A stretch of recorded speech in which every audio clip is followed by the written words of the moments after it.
ఇప్పుడు cinema ticket కు 1000 రూపాయలు ఖర్చు చేస్తున్నాం. కానీ భారతదేశంలో మొదటి సినిమా టికెట్ ధర ఎంతో తెలుసా? వింటే షాక్ అవుతారు.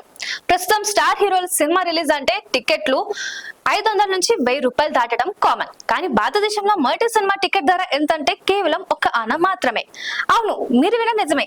అప్పట్లో 1 రూపాయికి 16 ఆనాలు ఉండేవి. అంటే 1 ఆనా అనేది చాలా చిన్న మొత్తం. ఆధారతోనే ప్రజలు సినిమా చూసేవారు. 1896లో లూమియర్ బ్రదర్స్ భారతదేశంలో మొదటిసారి సినిమాను ప్రదర్శించగా ఆ తర్వాత క్రమంగా సినిమా థియేటర్లు ఏర్పడ్డాయి.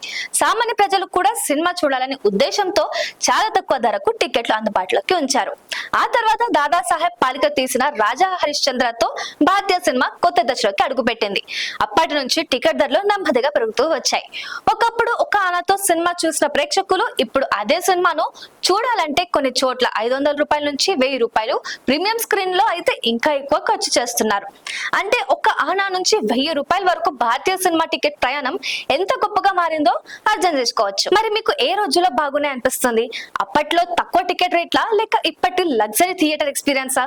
మీ అభిప్రాయాన్ని కమెంట్ చేసి తెలియజేయండి. ఇలాంటి ఇంట్రెస్టింగ్ సినిమా ఫ్యాక్ట్స్ కోసం మా పేజ్ ని ఫాలో అవ్వండి.